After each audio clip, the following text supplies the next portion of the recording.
All right, full disclaimer here. If you've come for fire and brimstone, fire Mike Tomlin, the guy's a bum, he's got to get axed, the Steelers can't move forward unless Tomlin is out, you've come to the wrong place. That's not what I'm going to do here, because I think the solution for the Steelers and the Mike Tomlin problem is a lot more nuanced and layered than just sitting here and saying, dump him overboard, there's no way they can win with him. If you're still with me, let's do this, because I think it deserves a deeper dive than that. By the way, before we get going here, remember to subscribe to the channel. Click on this button below me. We have recaps of every NFL playoff game right here on this channel after every postseason matchup of the NFL postseason.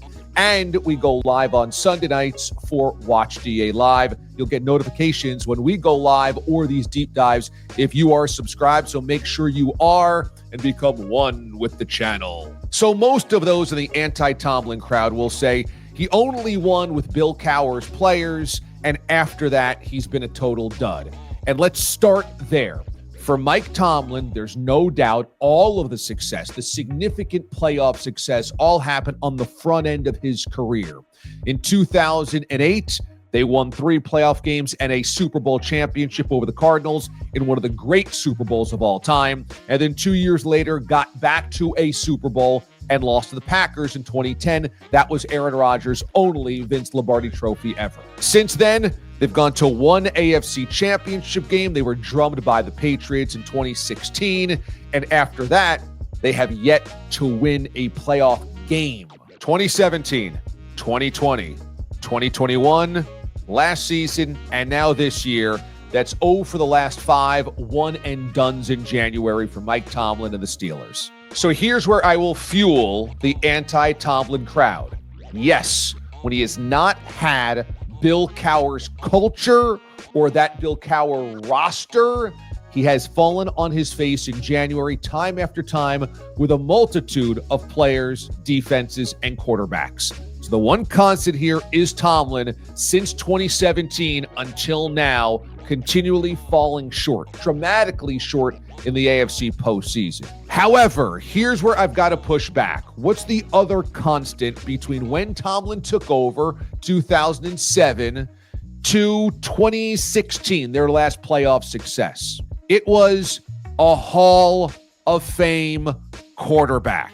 That's right, Ben Roethlisberger is going to be in the Hall of Fame, and those were his best seasons.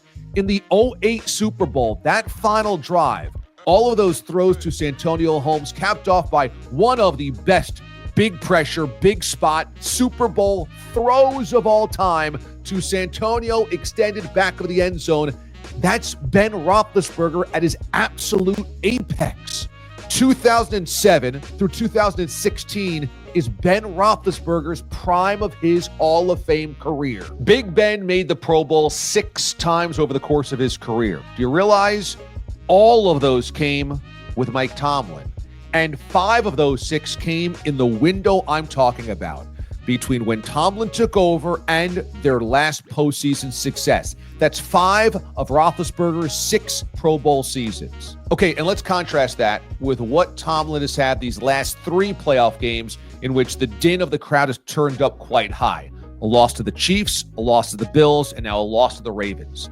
And that is rickety old Big Ben at the end against KC, Mason Rudolph in Buffalo, Russell Wilson against the Ravens. The fact of the matter is, you cannot associate Tomlin's success early in his career with Bill Cowher's team any more than you can say it was with a real quarterback. And that's what people fail to continually consider. Yes, the last couple of years have been infinitely frustrating for Steelers fans. But until you give Tomlin an elite quarterback, how are we supposed to know whether Tomlin is a bad playoff coach or if the Steelers do need a change? It might just be that they desperately need better quarterbacking. You see, in many ways, I think that Tomlin is a victim of his own success. Because he takes middling offenses to the playoffs so consistently, the expectation is, well, you get to the playoffs, you should win playoff games. You should go to Super Bowls. And no doubt that is the barometer in Pittsburgh, and that's what makes playing with the Steelers beautiful and coaching in Pittsburgh absolutely incredible, is that the expectation is Vince Lombardi trophies. We've got 6 of them and we want more. But how are you going to win playoff games in the AFC when you run up against the last 3 opponents the Steelers have lost to? Mahomes, Josh Allen, Lamar. It ain't going to happen. Okay, let's get to the defense.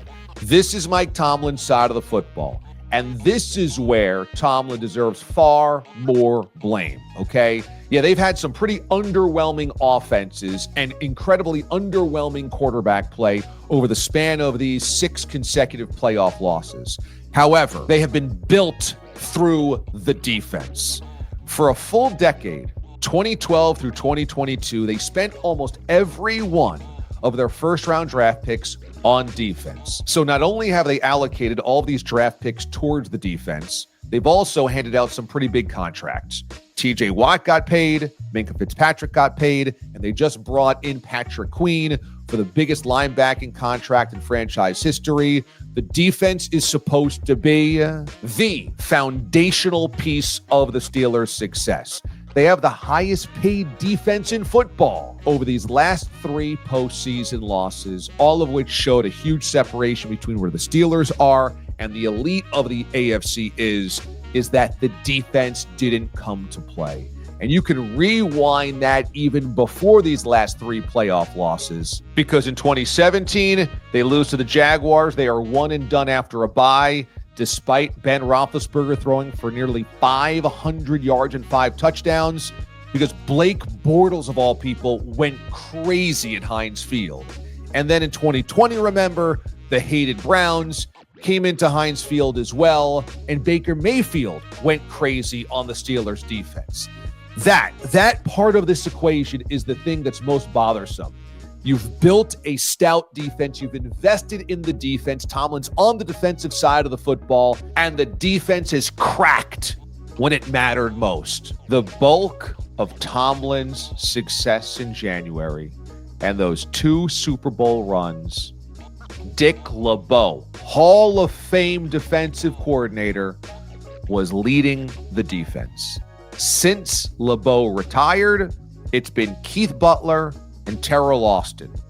Talk about a drop-off. If you want to just look at January success, wins, losses, and attach that to the head coach, so be it, then Tomlin fails that test. Yes, there is an argument to be made that the message, it just ends up curdling like old milk anywhere you stay too long. It happened to Landry, it happened to Noel, it happened to Belichick, and now it might be happening to Mike Tomlin. But I wouldn't be willing to fire Mike Tomlin until I had fixed the 2 other control variables. I need to see him lose with a great quarterback and a better defensive coordinator as well. Tomlin's a much younger coach than any of those guys. He's only in his early 50s. The rest of those guys were in their 70s when the message finally dissipated. I think it's about more than Tomlin and what's underneath him in Pittsburgh. I know, it's not sexy. It's not fire Tomlin now. You've got to move on. We can't judge Mike Tomlin based on old Ben Roethlisberger, Kenny Pickett, Mason Rudolph, Duck Hodges, or this version of Russell Wilson. You've got to invest draft collateral into an elite quarterback, much like you did when you drafted Ben Roethlisberger. You have to either do that or spend big money on a free agent quarterback if there's one out there. There rarely is. This time around, they nickel and dime to get Justin Fields and Russell Wilson. And when you don't spend a lot of draft collateral or money to get a quarterback, this is what you get. 2 solutions. And you then have to lure the very best defensive coordinator you can find into the fold to completely remake what the expectations of what is supposedly an elite defense should be doing on Sundays, and certainly when you get to January. There's a part of me that really wants the Steelers to be great again, to win Super Bowls again. I've got family in McKeesport. I've been to a couple of Steelers games, both at Heinz Field and before that at Three River Stadium. I was there in December of 98 to watch a Drew Bledsoe-Cordell Stewart affair, 23-9 Patriots. I was also there for the first ever game at Heinz Field. That was a preseason game against the Lions. My family out there has Steelers season tickets, have had them since the 70s, went to all of those Super Bowls back during the Steel Curtain era. They grew up on the NFL films of John Facenda narrating all of those incredible seasons of the Steelers' history. I love Myron Cope. I love The Terrible Towel. I love Jack Lambert's dental work. That's why I'm not willing to say fire Mike Tomlin right now at all costs. Hey, remember to subscribe to the channel before we get out of here. Click on this button right next to me. Recaps of every NFL playoff game right through the Super Bowl. I'll also be in New Orleans for the Super Bowl for my radio show, SiriusXM. So keep it locked to this channel for the best conversation, opinions, and analysis of the NFL postseason. And watch DA live on Sunday nights. Thanks, everybody, for watching. Be good. I'm DA. We'll see you next time.